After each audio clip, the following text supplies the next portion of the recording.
them knowing so they can look you up.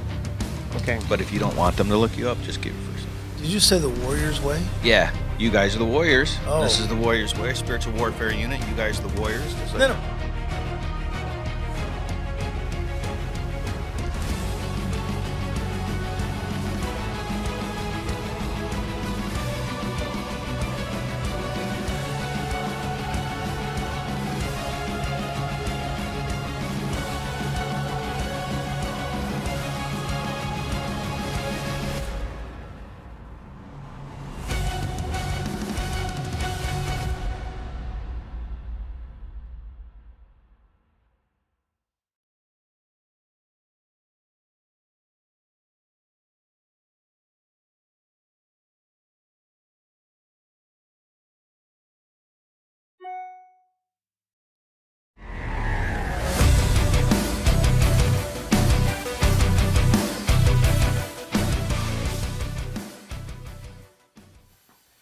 Morning, everybody. Thank you for...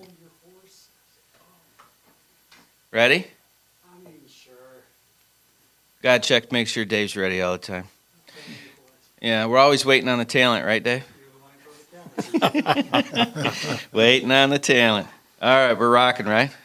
Morning, everybody. I appreciate you coming in to Spiritual Warfare Unit, the Warriors Way, in association with UCAN, United Community Addiction Network, working with those in the community that are struggling with addictions. I'm here with two friends of mine. If you can introduce yourself. Bob, go ahead. I'm Bob McKamie. And I'm Michael McCarty. All right, and Bob, we got to meet originally actually over a fish tank at filling that thing up early in the morning for Soberfest one year. Yeah, you were a giver way back then at the Soberfest. Yeah, those are some long days, brother. We were struggling to find people to come out and help at the fish pond at the Soberfest. It's probably been 5-6 years ago now, and you jumped right in and got your hands dirty and your feet wet and made a lot of kids happy that day, just like you're making the adults happy now. Yeah, both of those things happened. So we got to meet, and we'll get into what Soberfest is in a little while. And Bob and Mike are big AA guys going all the way back to some old stuff, and we're going to get in their stories. So, Bob, tell the people where you're from, what area you're from, and what you did, where you went to school growing up and all that. I grew up in the Flint area. I went to Flint Southwestern, graduated in 1975. Was kind of a, I wouldn't say withdrawn kid, but a very shy kid in some respects. I had my own little circle of friends that I was good friends with, and I still hold a lot of those people as good friends today. Mm-hmm. And had glasses from a young age and had pretty low self-esteem about it, and then as I got older, the self-esteem got better. But I think I had a great childhood. I had great parents, good family life. All my problems were because I was a volunteer, not a victim, and not because of any undue hardship on me as a kid. I won't put it off on anybody else but me. When I was a kid, I liked to go fishing. I liked to go learn to hunt from a young age. Okay. Had a little BB gun we went out and shot. And there you go. Just had a pretty normal growing up. That's awesome. What about you? Well, I'm from not far from here. I went to Ainsworth School, which was junior high school now. At that time, it was a high school. Mm-hmm. Grew up in Flint Township. Okay. And over by the corner between Miller and Corona Road, I grew up on Utley Road. Gotcha. Went to Utley School. Gotcha. Until they combined it with the other schools and became the Ainsworth School District. Right. And I went to school at Ainsworth. And I thought that I lived in a pretty typical family at that time. Mm-hmm. And I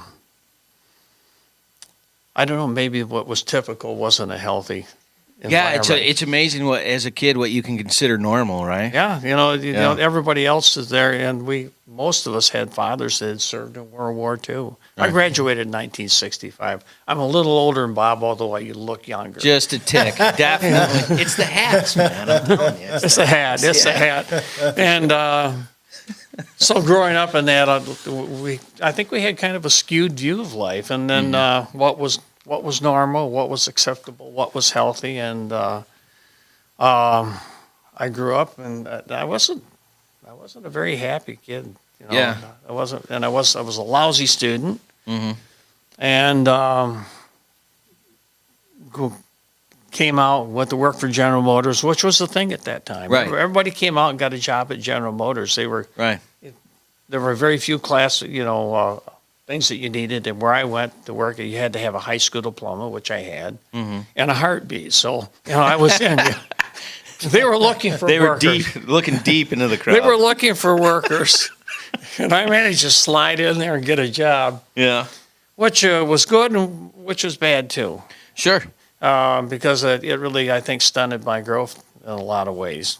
And I did go on and get to higher education. And Bob did too. We both are graduates of the University of Michigan here in Flint. Oh boy! And that was prior to me getting in recovery. And I think it was post recovery for you, wasn't it? Yeah. All right. Well, we'll get all those stories for a minute, just so I can catch up on my side. When I was a kid, I grew up on Stewart and DuPont. Yes. Yeah. So we're all Flintstones here. I love that. And so my parents divorced when I was 7, and as I said, my mom struggled with drug addiction. And so once they got divorced, I mean, we were bouncing house to house to house every 6 months.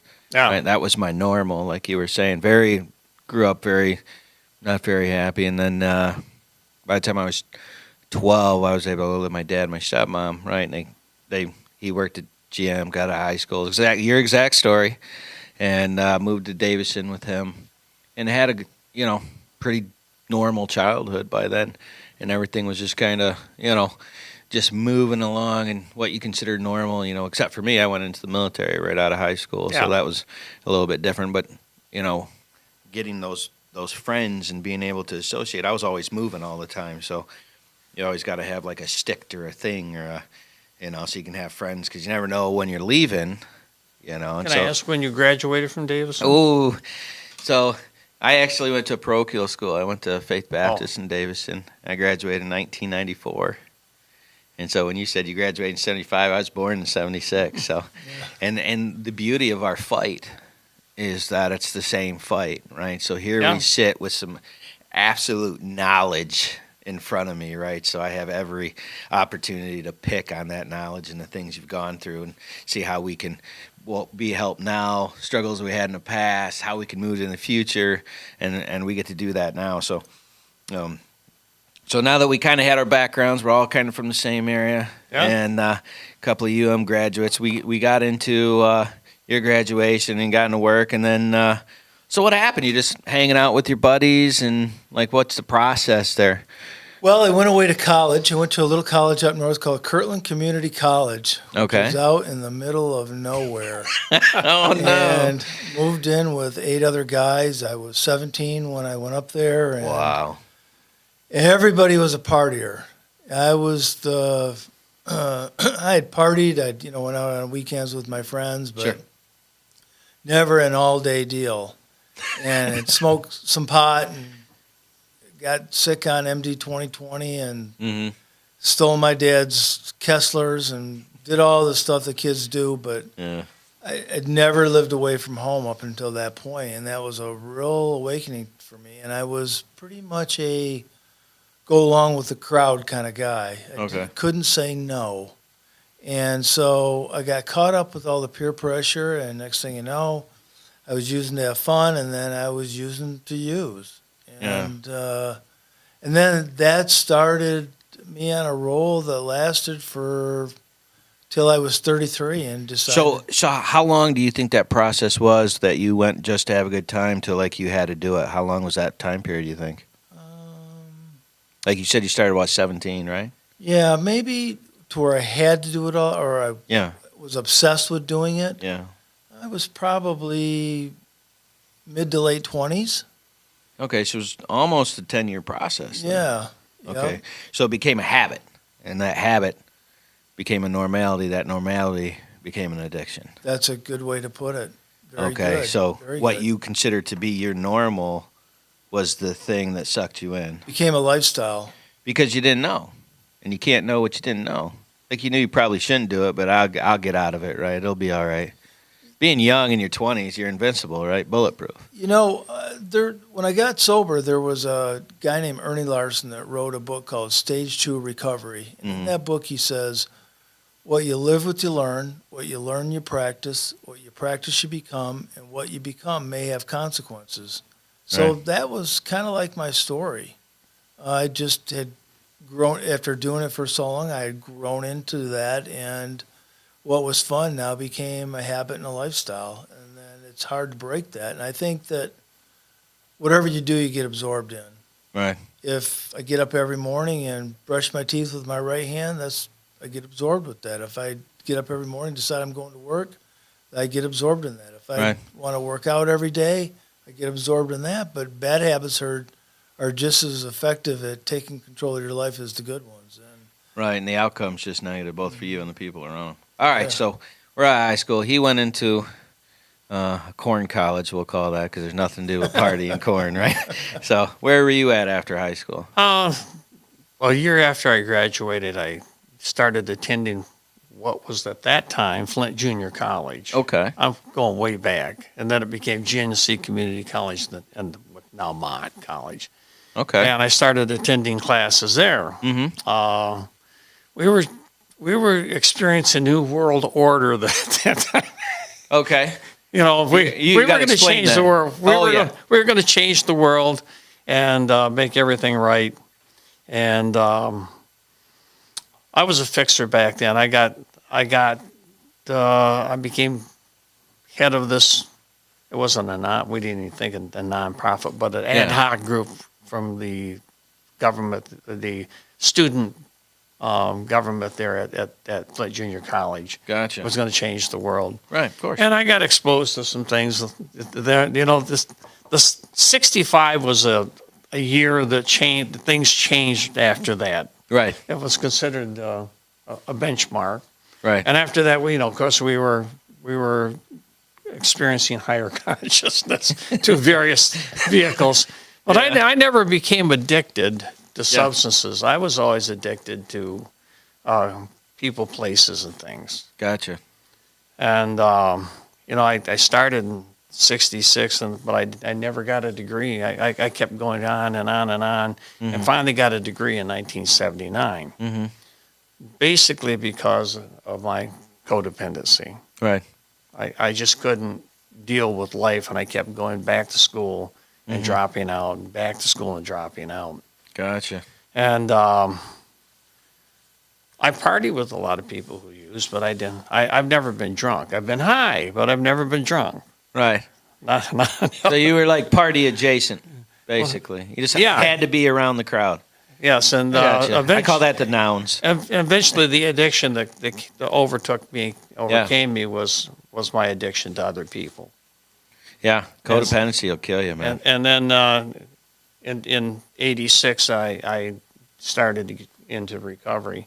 So we're kind of like different addictions, but the same disease, but approach it from a different way. That's what I'm trying to explain to people is the reason why this is going to be beautiful. We're going to get in the next section here in just a second, is that yours is a little bit different, yours is a little bit different, mine's a little bit different, but the outcome is identical. And so when we come back, we're going to be talking about my issues and the car accident and side effects, and we'll be right back with that. You guys sit tight.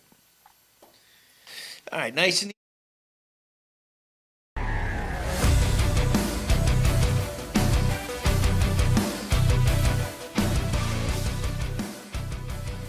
So people that are talking about breaking the rules use their fingers to speak to each other. And that's what gangs do to communicate from point A to point B. It's almost like this has been in the Bible for 2,000 years. And people feel like it's a new thing. That is unbelievable, isn't it? That things that are happening in your life today are in here from 2,000 years ago. That's very weird.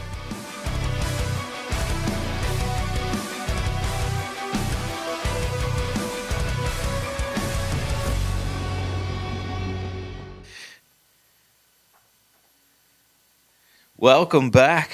We are here with Bob and Mike from the Anons AA NA, and we were just finishing up with Mike's story, and I was going to regale. So we have one guy struggling with alcohol. We got one guy struggling with addiction, with people on codependency, and my issue was I was in a car accident. And the name of the injury is called horror fusion. Isn't that horrible? It sounds terrible, right? And basically what it means is your eyes work independently of each other. And so it creates vertigo and vomiting and migraines. And it took them 15 months to find it, right? So I had to go to a psychologist, and he was telling me about how I was making it up. And that was some of the darkest days of my life, because you have to question if you're going crazy, right? And so I get in there, and they finally tell me, I'm sorry, no one's ever lived past 20 years. I'd had a bunch of surgeries, like 4 or 5 surgeries. And the number one doctor in the United States was like, I'm only taking this because if it works, I'm getting published. And I was like, fair. He walks in. He's like, it didn't work. I'm sorry, your life is over, Mr. Walsh. And he turns out, shuts the door. I was 33. And I was just like, wow. Right? Like, what do you do now, right? You are a survivor. We all are, right? So our situations of how we got to where we're at is not really important. The question is what did we do after we get to those scenarios? So we each had a different path to the same spot. We got to a spot that we couldn't get out of, right? Life had dealt us a blow, whether it was self-inflicted or not, that put us in a situation beyond our capabilities of handling on our own, right? So this is where we're at. So Bob, back to you. So you were in college, you're dealing with the alcohol, dealing in the corn college, and now you're sitting in there, and what happens now? Well, I partied myself out of college. I came home, got in the shop in 1977, got married young, had a couple kids young. Never really got the grasp of not partying. It just had become a way of life. The shop was a big party. Most of the people that I worked with partied. Lunchtime was a party. Breaks were a party. So I heard that you have to be good at euchre and ping pong. Was that true? Well, I wasn't a ping pong player, but I can play some euchre. I like cards, for sure. All right. For sure. And I did that for a long time, and ended up getting a divorce, and then lived by myself and lived with somebody else for a while, and the party never quit. And then I'd gotten a DUI in the early 80s, and then in 1990, I got my last DUI, and I probably should have had 50 in between. Back in the day, you could get pulled over and let go, and there was a lot of enabling cops, I guess you could say, and I guess that was good and bad. Right. But finally, in 1990, I'd gotten caught for my second DUI. Got convicted in 91. Went in treatment in January of 91 and been sober since. Knock on wood. Right. And so the treatment that you went into was AA. I went into a residential facility, Insight Recovery Center on Eldon Baker. I did 30 days. When I first struggled with going in, I had an attorney named Shaker Bracken. He was kind of a dad type guy, excellent attorney. He's passed now, but I owed him a lot. I owe him a lot. And we were downtown at one of my hearings, and we were walking back to his office, and he said, Bob, maybe you got a problem. You just don't realize it. And I thought, I don't want to listen to this. Right. My mother told me that. My brothers had told me that. My ex-wife had told me that. I had friends and bosses and you name it had told me that, but I didn't want to listen to it. So after I left him, I started getting curious. Well, maybe he's right. Maybe I do have a problem. So I got curious. So I went to Insight and asked, what it would take for me to get in and see. Yeah. So they said, well, they made me go through all these questionnaires and fill out all these forms, and ended up going in treatment. And was in there for 30 days. And during that 30 days, I had a therapist named John Kerr, who's dead, but was a great therapist. And I'd say, John, you think I'm an alcoholic? He'd say, well, I don't know. Let's get out a list of different areas of your life. So he made this list, and on it was families, legal, financial, health, spiritual, work. Right. And every day for a week, he'd get out that list, and I'd add something new. And after a week, I didn't have to ask anymore. I'd answered my own question. All right, so we're going to stop you right there. So, and how old are you at this time? 33. 33. Okay, that's perfect. All right, so we were still working with you. Same age as you. Yeah, I know, right? I didn't want to say anything. So, all right, so now we're at you in college, addicted to the people, codependency. What happened then? Well, part of my education, listening to Bob, I just wandered around for a long time without any direction. Right. And I had been married once. I married a woman who was older than me, and that was 66. And that did not work out because I was not a healthy person. She wasn't a healthy person either, or she wouldn't have been with my sick ass. Yeah, sure. It takes multiple. Take multiple personalities. We got divorced. Yeah.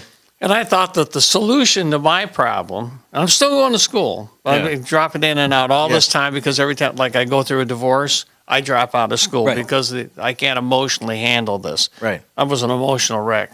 Right. And so my thoughts were that the solution to my problem was to find the right person.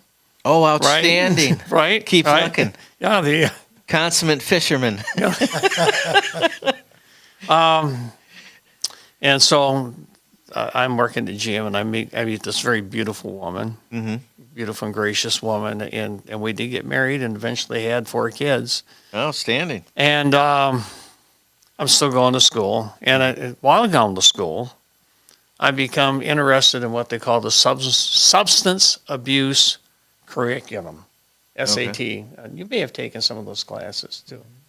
And you guys haven't met yet, right? No. Okay. Oh no. Yeah, he's still behind me. He's still behind. So I at that time, so I'm doing this, taking classes on how to treat people with addiction, right? And I eventually end up doing a internship at Insight. Ah, okay. And so I'm taking these classes, and I take the classes, and they're talking about the dynamics of the relationship and how you diagnose somebody as being an alcoholic. And I start looking at it, and I'm saying, am I crazy? This looks a lot like my wife. Oh, no. Oh, yeah. So, hey, babe, by the way. Chuck Bailey was the head of that program at that one time, a great guy and a great friend. We were the same age. Yeah. And I went to him and said, Chuck, I know that this is a phenomenon that people hear about an illness and then they have it. Yeah. I said, but I'm looking at this and I think this is my wife.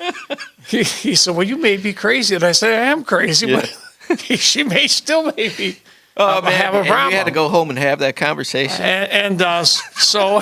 Can you imagine?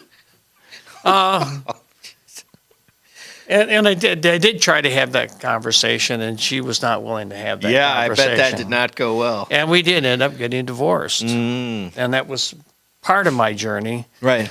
But starting into the journey, I went to see a therapist, a guy named John Ridgway, who was an expert in addiction areas. And he took out a book, and he says, I want you to... He wrote some time on it. It was a book of the meetings. He drew a map on it, said, I want you to be at this meeting at 8 o'clock tonight. And so I went to And this was a NA or AA meeting? No. Just a meeting? This is one of the on meetings. Okay. And so I went over there, and I talked to them, and I said, I've tried everything. And so they asked, what have you tried? And I told them. They said, yeah, none of that stuff works. And, which I knew. Right. Because we'd had this, I've been trying to fix her for several years. Right. But then that's what started me into 12-step recovery. Okay. And And then I did do an internship at Insight after that, like in 1990. Okay, and you're how old at this time? I'm 74. No, at that 1990. time, gee. So 74, 22, 12. It'd be about 42, I think. Okay, so just a few years off. So you guys are now in the same facility area, getting ready to meet. And anyway, that started me, and I went on from there, and I got 2 more degrees. Wow. What are your degrees? I got I have a BA in political science. Okay. I have a degree in electronics, and I have a degree in quality and reliability engineering, or quality technology. Okay. And this is important because later on when we meet, I go to Project Box as a consultant. Yeah. Because I want to bring in the same tools that I learned in the factory. Right. And how to manage people and processes. Yeah. And I want to apply it to addiction recovery and the addiction process and getting people better. All right. And how old are you now, right, Bob? At that time? No, right now. How old? Right now I'm 64. 64. So there's a 10-year difference. Yeah. All right. So yeah, I doing traumatic brain injury for me. Like when I got in there, I remember I went into. So I was about 33, and I remember my first meeting at Social Security Disability. I go in there, and the lady looks exactly like you would think, right? Gray hair, ponytail, big bow, half glasses with the chain, red nails, older white lady come in there. Now, mind you, at the time, I had a manager that was making all my appointments. I had so many doctor's appointments, I had no idea what was going on. And so I go and I sit down, and mind you, this is right after that doctor appointment I just told you about, just a little while ago. Doctor telling me, "I'm sorry, your life is over, Mr. Walsh." I actually had to console his assistant on my bad news. That was a gem. Oh, boy. Yeah. So we're sitting in there, and she says, "Well, what do you need disability for?" And I said, "That's what we're in here for, disability?" I said, "I don't need disability. I'm out of here." She's like, "Wait a minute," because I started going for the door. Because once you get on disability, you're in big trouble as far as someone who wants to work, and I'm a want to work guy, right? And so I sit down, and she's like, "Let's go through the test." So I'm like, "Man, I'm gonna ace this thing, right?" And I'm telling you, the first question was, remember these 3 fruits, right? Apple, banana, and something. I can't even remember what the third one is, but I remember I'm trying to remember. I forget the whole rest of the test. I couldn't even tell you what any of the questions were. I was trying to remember those 3 stupid fruits, right? So we get done. The lady gets done. She gets up. She reaches over. She puts her hand out to shake my hand. And I was like, "What is that for?" She said, "In 27 years, no one's ever come in here and said they didn't want my money." She was like, "You're the reason why we have disability, right?" I went home and wept. Just wept, because it felt like they had taken my manhood away from me, my ability to take care of myself and my family. I mean, when we got a car accident, me and my wife and kids, we had been married for 2 years, right? Ouch. So her life, as far as normality, is over, right? So that's where I was sitting at about the same life spot. Like I was in that dark moment where you're reaching for any kind of help because you have no idea what you're doing, right? And the biggest lie we tell ourselves is we know what we're doing, we can get through this, but that's just not accurate, right? So we're going to take our next break, and when we get into this, we're going to get hopefully some funny stories from our guys, and if not, I got one for you, and we'll be back in a couple of minutes. You guys sit tight.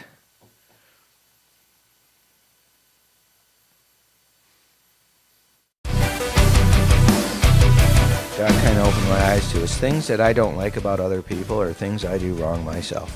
Why is it that we lie? What is it that we get out of it? I didn't write the book, but that's just the answer.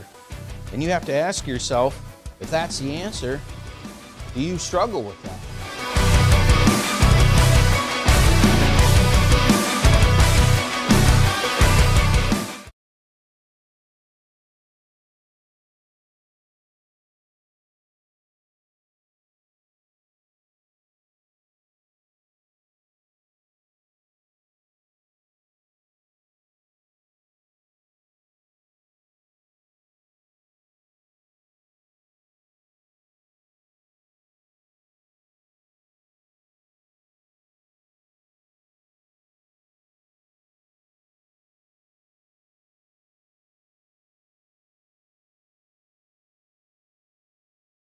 I'm really impressed with the teachings that Isaac has been bringing to us, as this is all based from Proverbs. I like it because it's simple, and it doesn't matter who you are. It's very easy to understand and apply to your life. It points out, my bad parts, and but it's showing me how to do the good parts. And I'm trying to apply that and make a better life for myself, because I'm tired of where I've been. It's impacted a lot of the guys as they continue to talk and ask questions after the meetings, as they speak to one another regarding the meeting and the messages and the topics that are being brought up, which are down-to-earth topics of situations and things that we live with on a day-to-day basis. He takes the Bible and he breaks it down into simple terms and where you can understand. And like I said before, sometimes a lot of churches, even the Salvation Army, sometimes we start using these big words that people don't understand, like even saying someone got saved. Well, what does that mean? What does it mean when you say someone got saved? And it's accepting Jesus into your heart.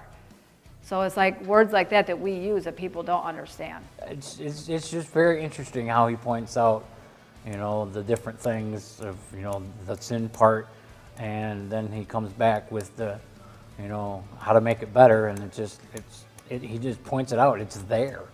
I didn't know all this stuff was in there, but now that he's pointing it out, it's like, wow, I guess if you really dig into the Bible, you find these things. This is a daily moral standards that we can live by, that the teachings are coming from. And honestly, we can take verse by verse as what he's done, and pretty much he's done the hard work for us and now laying it out so that we have an easier understanding. There's some people who don't like to be in Bible classes, but this one seems to get their attention. Exist. We're just hanging out. Okay. Yeah. Ready? All right, welcome back to the Warriors Way in association with UCAN. I am Isaac, and I'm here with Bob and Mike, and we were just getting into some of our funny stories. And so, Bob, you said you weren't sure, so we're gonna kick it off to Mike. You got to have something going through all that just came out kind of funny through the difficult times. There had to be some interesting stories in there. Oh yeah, I had a.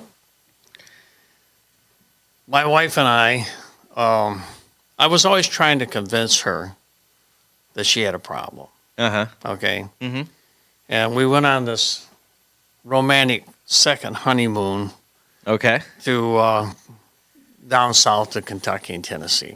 Anyway, on the way back, we're in the car. There's nothing else to do. We get in this horrendous argument. Okay, and there's nowhere to go. Yeah. We're just riding in this car together. Just pissed. And we're arguing, and it boils down to one word. Mm. What is the meaning of this one word? She said I said one thing. And I was claiming I said another. Okay. And it depended on the meaning of this one word. Okay. So we get to a place called Tip City, Ohio. Okay. Okay? Mm-hmm. You with me? Mm-hmm.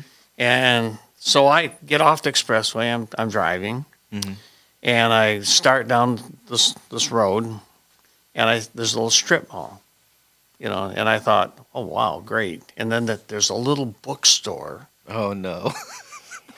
There's a little bookstore in the strip mall. Yeah. So I pull right in. I pull right up in front of it and get out. Sure. I go in to buy a dictionary. Absolutely. Going in to buy a dictionary. Yeah. So I get in there and I go in.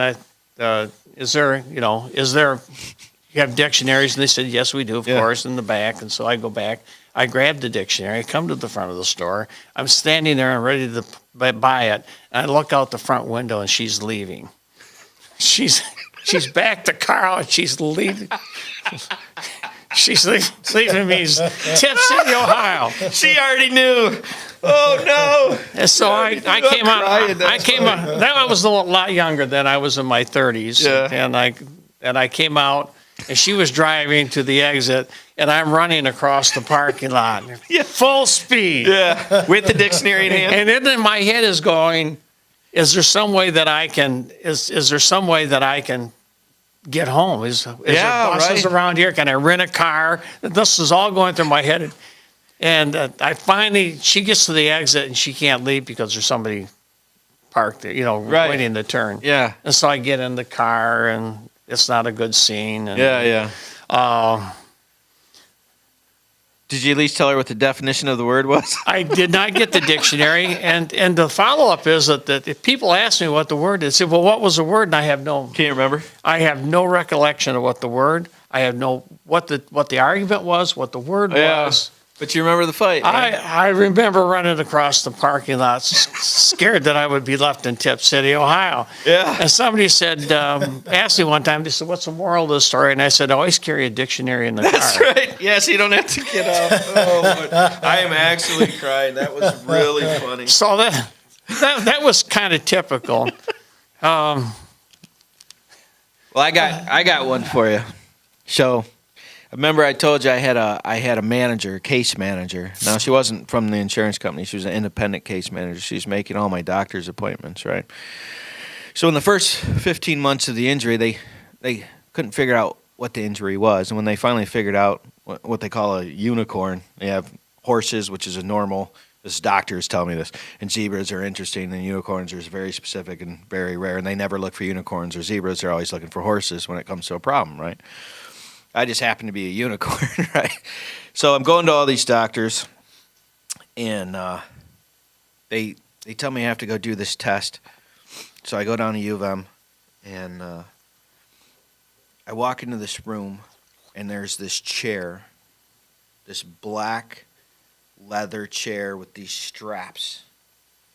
And they're like, you got to sit in that. And I'm like, all right. And then what happens? They're like, well, we're going to spin you around. And then we're going to spin you around. I said, okay, I have issues with movement, and your idea is to spin me around. There's only one outcome, right, that's going to come out of this. Oh, boy. Right. If you've seen The Exorcist, you understand what's... Oh, no, you'll be fine, Mr. Wallace. We're going to give you a bag. I was like, oh, a bag. That'll fix it, right? So I go in there, and they strap you up, and I'm nervous, right? So I'm sweating, and I'm not thin. I'm chunky, and that's because I like chocolate. And so, and the chest part didn't quite get clicked, right? Yep. So they go in there, and all the lights shut off, right? Whew, it's completely black, and all of a sudden these white strobe lights come, right?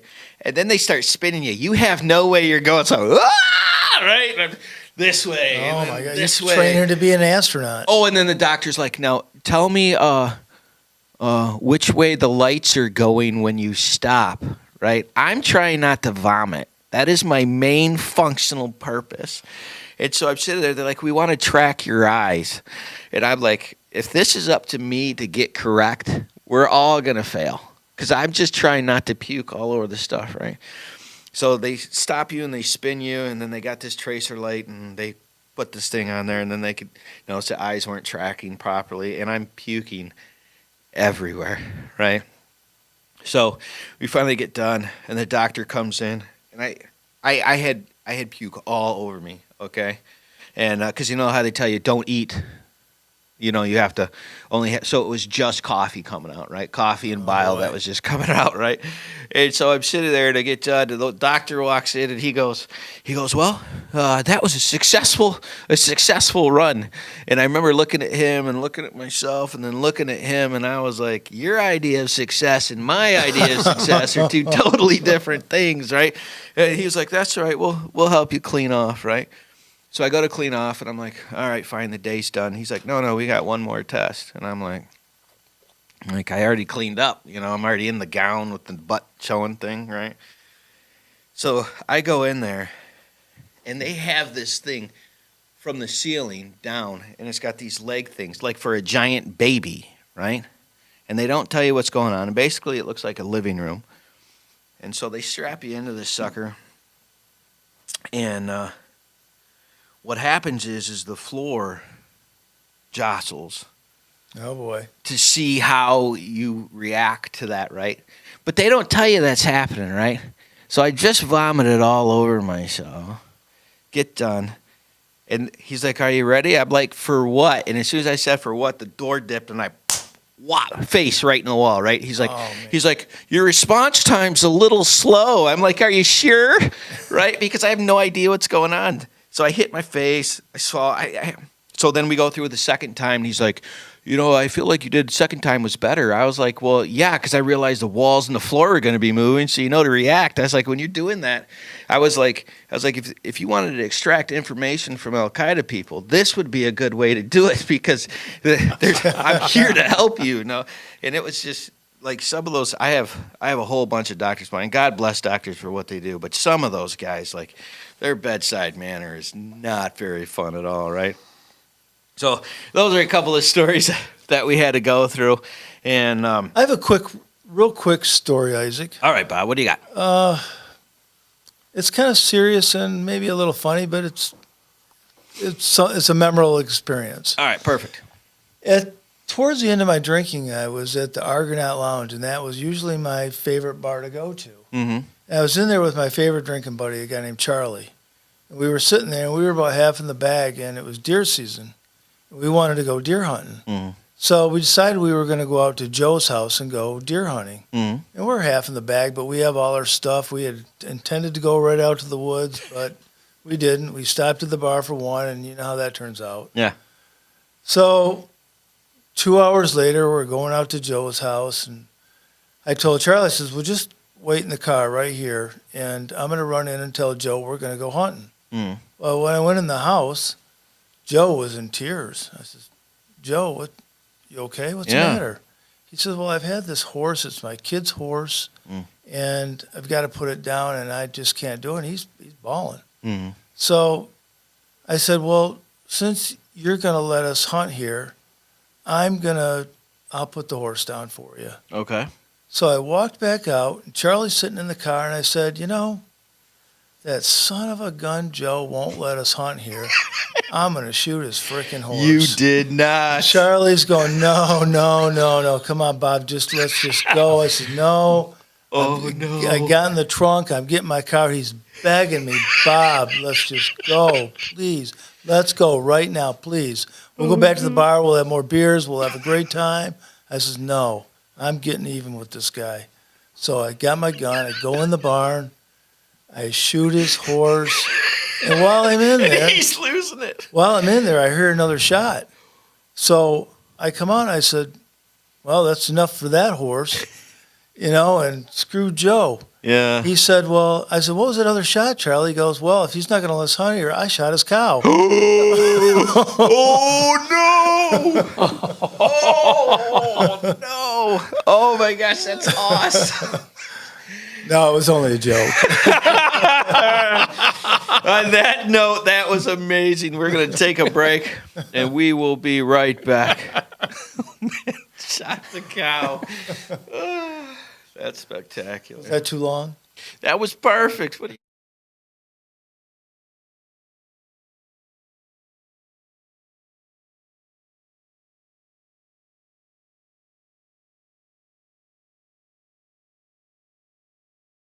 I was an addict for 6 years. I was deeply into heroin and addiction.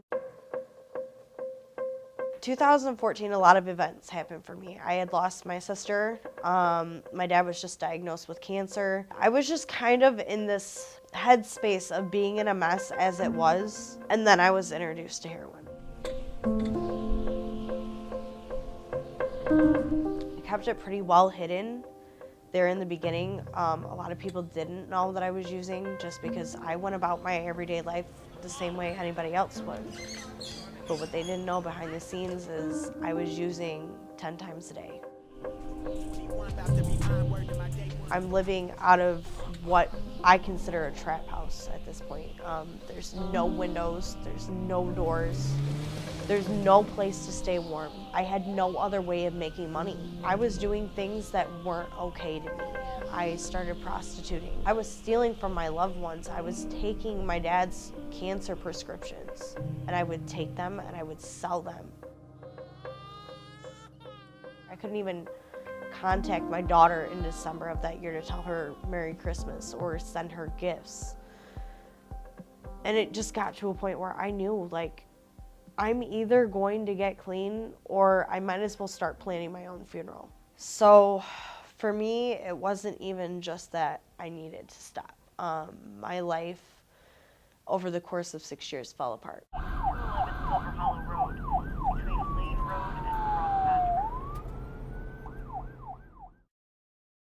So I met Sarah in 2019. We had a program I was working with law enforcement officers, and I got the call that they had somebody, so there I went to meet Sarah. Here's just this happy-go-lucky guy just, oh my God, here's treatment. Here's what you can do. You can change your life around. I'm just kind of sitting there like, oh, okay, what did I get myself into? Like, maybe sitting in a cell by myself might have been a better idea, because at least I don't have to listen to all this. Whenever I see somebody who's willing to go to treatment to try and help with their issue, it's something that I don't make that judgment. I always just try and provide the hope, the encouragement, and the motivation to go to treatment, and then hope that it works for them, hope they engage, hope that it's the point of life that they're in, that they're ready to make that change. It was a huge wake-up call for me. When I'm watching all these people that I used to hang out with, including my husband, get clean before I did. And just watching their lives change so drastically and them becoming so much happier. And I just sat there in this endless abyss of a mess that I caused myself, but I didn't know how to get out of it.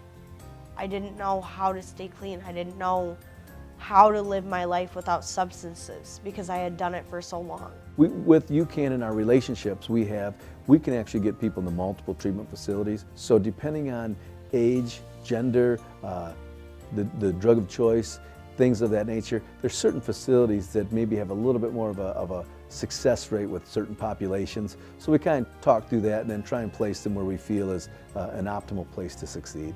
My husband and I finally got a place together, and life has pretty much been good ever since, but like the key role of it for me was staying in contact with people. We can't go in and drive in and grab somebody, just pull them out like they're drowning. It's a decision they have to make, and it's a commitment they have to make, and then they have to be diligent, determined, dedicated to find sobriety. So my husband has 2 years clean, and I have 22 months clean. I will have 2 years clean on December 21st of this year. Just last month in October, we went back to court.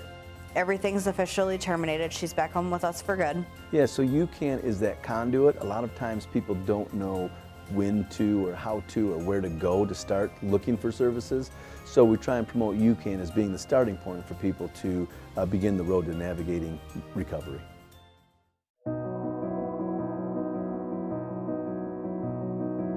It is more than possible to change your life around. So this program that we have allows law enforcement that if they have somebody that they feel could use the opportunity to try and get treatment instead of incarceration, that they would reach out and we could handle it for them.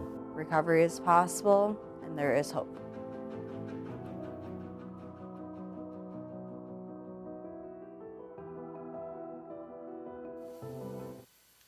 All right, welcome back to the Warriors Way with our buddies Bob and Mike here, and they're here to finish up their story. So we had finished up previously, looking for help for insight, and you guys were about to meet and being buddies. So after you went through the program, what happened after that?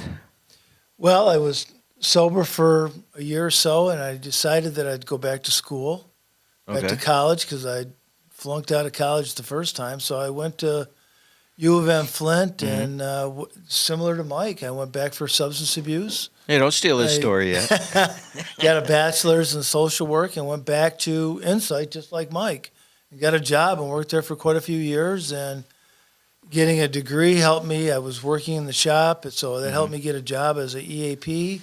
I love that job. I love helping people. Yeah. So that was right up my alley, and I got to finish out my career in GM in that respect. And during that time, we got to do a lot of fun things. We got to help chair the Soberfest for several years, give away food baskets. And you guys are up to about 5,000 people coming up to that now every year. Do you know that? It's gotten really big. Yeah, that softball tournament. It's a great way to get to meet people in the community, because a lot of times as an EAP, you're a referral source, but you never actually get to meet a lot of the people. So at the Soberfest, you'd have these planning meetings, and you'd have a big kickoff lunch, and then you'd have the event where you could actually put a face with the voice on the phone and get to know people and build relationships. So I love doing that. I still am pretty active in Yeah, that I'll respect. still see you out there next Yeah. to the tank freezing. We'll get there. All right, so that's his happy ending. He got into the Sober Fest. We'll finish up with Partners for Recovery in a second. Well, yeah, kind of left where I was doing With the wife. an internship at Insight. at Insight. Yep. And at that point, I was divorced. Mhm. My wife and I had become divorced. Mhm. I think a lot of us in recovery have this fantasy we're going to become recovery coaches. Mhm. But I went in there and I found out it was not my path. Mhm. I did not want to do that. Gotcha. And so I went on and then I got a degree in electronics because I worked at a place that was called Delco Electric, you know, electronics. Yeah, makes sense. And eventually I went on and I got I became a quality engineer. Okay. I got a master's degree in that discipline. Outstanding. And But I never lost my interest in course in recovery. I'm 35 years I've been in recovery. right. And then I saw a way that it could be, I could combine those two. How do you do recovery better? Yeah. How do you treat people in a more effective manner? Yeah. And I approached, Bob was already on the board of this group, and I approached them, and I had to do like a thesis or some sort of a paper. They called it a project paper. Okay. And I asked him if I could work with the group and do that. And Tom McHale was the head of it, and he said yes. And they talked to the board. The board, voted to let me come in and do that. Yeah, So- and now we're all working with UCAN, the United Yeah. Community Addiction Network, So, which is great. So I came in and did that. And how did it finish with your wife? well, with the wife, we were divorced, but we Yeah. were kind of not divorced. We kept over the years we kept coming back together, and finally Gotcha. after a few years, 15. That's wonder. That's I think we that's a both few, 3 or more. and she's been sober now 33 years. So Awesome. so we were both in recovery, and at some point it became right for us to be back together, And that was a bonding experience. and it was that led us back together. Man, Mike, that is amazing. So, you guys each went through a situation not knowing what to do, got sidetracked by something. That thing won for a while. You fought back, you won, and now you're helping people that struggle with the same thing. Yeah. See, a lot of us struggle with things, and like with me, with traumatic brain injury, the biggest problem that people have is your personality resets in a way, and you have to grieve the loss of yourself because that person doesn't exist anymore, and then you have to figure out, you have to let go of what you lost, and then you have to find what's new.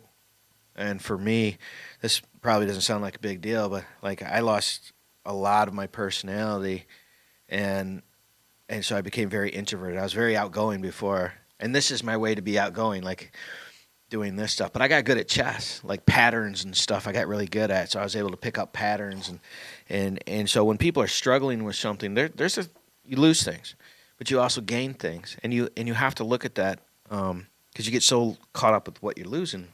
You miss the opportunity to be successful, like you two gentlemen. And now you take all this energy, and your group is called what, Bob? Partners? Partners for Recovery. The 4 is the number 4. Mm-hmm. We have a website, partners4recovery.org. Mm-hmm. We have a Facebook page, Partners for Recovery, and we've had a ball doing it. I think that, Yes. giving back is probably one of the best ways best things you can do to stay clean and sober. Right. I think I'm kind of a big book thumper, and in the big book it says that your chances of staying clean are far above anything else except for helping others. There's a whole chapter in the book, chapter 7, called Helping Others. Mm-hmm. And I think that's what Partners for Recovery is. We reach out to help people. When I retired, I was from the GM. I was asked if I wanted to volunteer for Genesee County Sobriety Court, Mm-hmm. and I did through Judge Haley, and I was on a team that helped the participants that were going through Genesee County Sobriety Court. We were a panel, Right. and everybody got to help make decisions to help those people out. Sometimes there was some consequences for the people, but I think for the most part, Sobriety Court, run now by Judge Hammond, is the way to go, really, in Genesee County. Right. To be able to have a new avenue in life to get clean, sober, change your life around, get involved with the community, and get your driver's license back. Right, and so that list of partners that you have will be people that we're going to be having on this program. That list of people will be on our website as well with a link, so you can click, and if you want to help Bob out with the stuff he's doing with Partners4Recovery, just go to our website, spiritualwarfareunit.com, go to the right side, get the little lines, click on the struggling button, and it'll be right on there. So what do you got going right now, Mike? Well, I'd just like to point out that a lot of the things that we did, including Soberfest, and we participated in that. Of course, Bob was for years. Right. But we also did a tailgate party. We've had events for people to come from the treatment centers, and to have an event that they can go to, a softball tournament. Yeah, softball. Yeah. And then on the other, and besides that, we've also been handing out, giving materials to treatment facilities for the friends and families of these people. Gotcha. Because there's two sides of the disease. Absolutely. He and I are a perfect example. I come from one discipline, he comes from the other. And so we see this disease as a two-part disease, and we want to help treat both sides of that. Right, and dealing with the disease, dealing with the family members, and our main function is to make sure the support is there. And so having you guys as one of our partners in the community that we work with, I'm really excited about it. I can't wait for people to get this, and when they go to their website and they're struggling, they can go to spiritualwarfareunit.com. Get to UCAN, get to Partners4Recovery. I mean, even I remember you were telling me, I was looking through there, even DUI lawyers and stuff, if they need them, right on there, right? Well, we did a couple of fundraisers to be able to, one of our main purposes, one of our main goals is to be able to raise funds to get drug test and ETG test vouchers for Genesee County Sobriety Court participants. Okay. So when you're in sobriety court, you have to test your urine a couple times a week. Yeah. So that's pretty costly. It's about $20 a pop. You do that a couple times a week, it's pretty costly for a guy who may not be making the big bucks, starting his life over again. So we wrote a couple grants. We got some money to help those people out. We got some money to help for people to go to what they call ARM Weekend. And that's a weekend class. Accepting responsibility is mandatory. And so throughout that process, we needed more money to be able to help people out. So we put together a resource book. And in that resource book, it's got everything. It's got all the essential people that you need in town. It's got ambulance services if you overdose. It's got treatment centers, where to go. It's got attorneys. We felt like that it's got credit unions to help you get started all over again. We felt like the recovering community, or the recovering people in the United States, is probably one of the least marketed categories in the United States. When you're using all the time, you're giving your money to the drug dealer, to the probation officer, to the attorney. But when you're not, when you get clean, now you have money to buy cars and houses and fix your house up. And in the book, we have real estate people where you can go get a house, where you can get a loan for that house, handymen to fix up the house. So we've went from how you get sober, the things that can help you in the beginning, to full-fledged recovery things that people can access to find anybody. And it's got a list of all the AA and Al-Anon meetings in the book, and NA meetings. And that's why I got a hold of you, Bob, on this, because the whole function was to get the things that people need to live through this. The expectation of success, not failure. And so if you're struggling with this, like you said, you can go Partners4Recovery. You can go to spiritualwarfareunit.com. You can get the cuts on there. Is there any of the groups that you're working with that you'd like us to know about, other than what we've already talked about? What I'd like to point out here is that what we're doing is based on good scientific research. Right. And this isn't just something that we thought might work. This is something based on people like the NIH, the Michigan Supreme Court.